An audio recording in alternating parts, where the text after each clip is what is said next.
So the first thing that you're going to need is egg whites. You can get eggs and separate them from the yolks if you are baking them for your family. If you are going to start a business, you have to have pasteurized egg whites.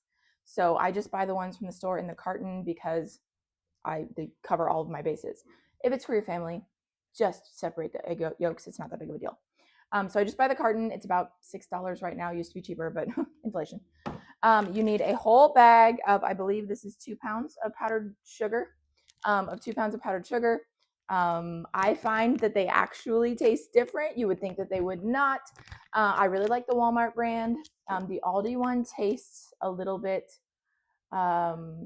soapy. I don't know how else to say it. A little bit soapy to me. I do use it in a pinch and add a little bit of vanilla to the recipe so that it kind of balances that out. And then there's some things that you can add to the powdered sugar that make your results overall better. And so what that is cream of tartar. I just add like a dash. It probably should be more of like a half a tablespoon per 2-pound bag. At this point, I can like measure with my eyes, so I just kind of dash it in there.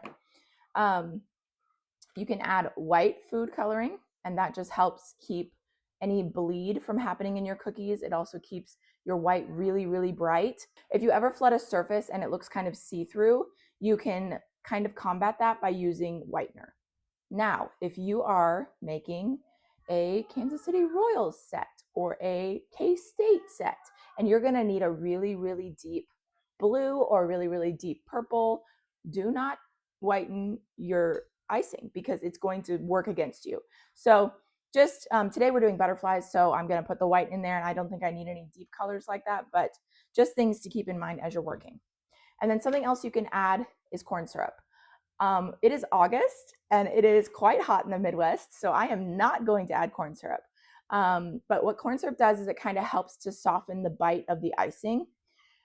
Right now, since it's so humid outside, I have trouble sometimes getting my cookies to dry all the way, and adding corn syrup is going to make that problem worse.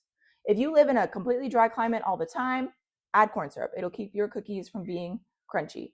And when I do add corn syrup, I add about a tablespoon per 2-pound bag. We're not going to add this today, but just so you know, I normally do add. There's nothing worse.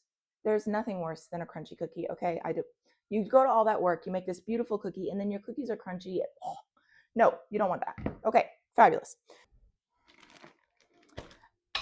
Also, I am using a stand mixer today. When I very first started doing cookies in 2019, I did not have a stand mixer. I just used a hand mixer. It works the same as long as you do mix it for long enough. I even in a pinch, because it happens to cookie ears, you get to the end and you have one cookie left that you need to flood, and you don't have enough don't have enough royal icing. I will use a fork and like whip up royal icing with a fork, and that can work too.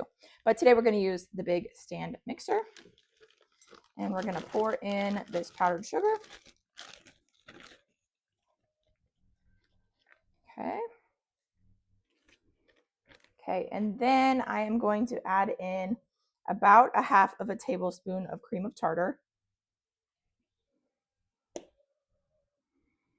We're just going to take the lid off.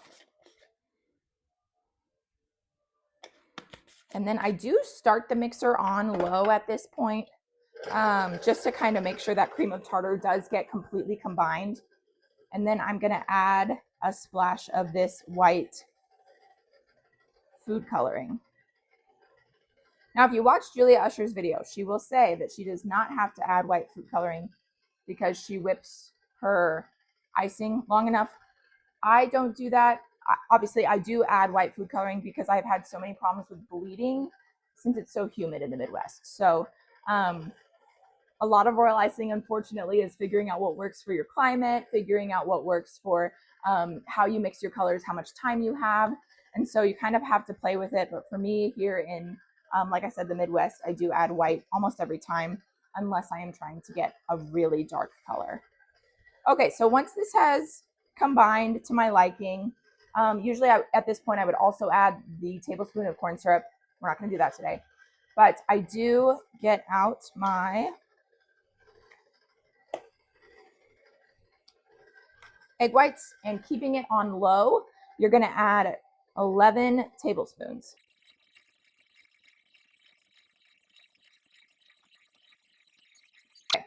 Now that we have 11 in there, we are gonna let it combine until it's just a blob. If you turn this on high right now, it will snow in your kitchen. Don't turn it on high until all of the powder has combined in. Don't do it. Your mama will be mad. Your wife will be mad. Don't do it. Okay. It has combined for me, and I'm going to turn it up to the highest setting, and I'm going to leave it like that for about 1 minute.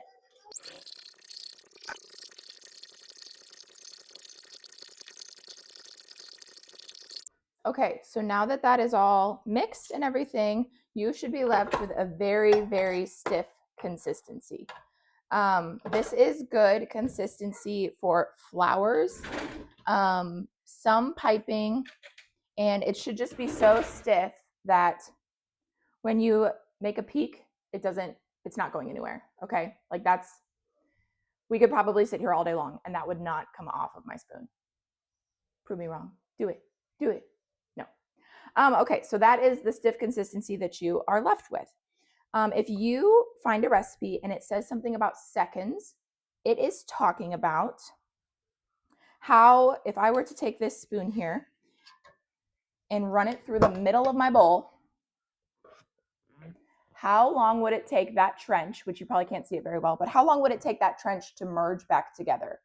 Okay, this trench will never merge back together because it is so thick. The icing is so thick. So today I am just flooding all of our butterfly cookies white. So I don't want this icing this thick. This would be way too thick for the butterfly backgrounds. So what I'm gonna do is, my method of choice is to use a spray bottle to thin my icing. So I'm gonna get a bowl, and we're only doing about 15 cookies. And so for the 15 cookies, I'm probably gonna put in about 2 cups of this icing. And look how stiff it is.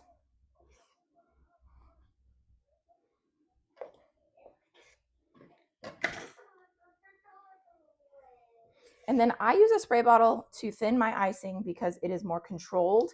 When I first started out, I would like turn the sink on a little like tiny drizzle, and I would like put the bowl under the water. And that was okay, it worked. But the spray bottle is very nice because I've done this long enough that I know how much water is coming out with every spray. So with this thick of icing, I'm only gonna spray it about 3 times. And then I'm gonna mix it, and I'm gonna see how it's falling, how it separates. So here I am mixing it. And then I want to watch how this is falling off of my spoon. Okay, so for flood, that is still not thick enough. I probably could flood with it, but I would have a hard time getting it to smooth in a timely fashion. And if it doesn't smooth in a timely fashion, then you are going to have places where it dries on one side and it didn't dry on the other side. And so then it's like you're trying to smooth it and then you're crackling where it started to dry. It just causes a lot of problems. So I'm going to add 2 more sprays of water. I'm looking for it to fall off the spoon a little bit. All right, here we go. Oh, it's done already. That was a little bit too blobby. 2 more sprays. I do want it to flow just a little bit.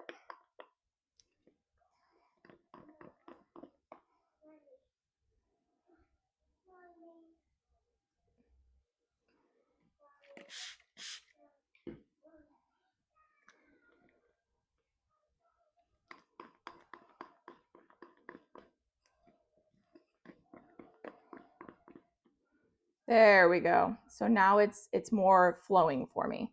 So this is good icing consistency for flooding your backgrounds. Important to say that I do flood with a single consistency. I do not flood outside thick, inside thin. I started out doing that.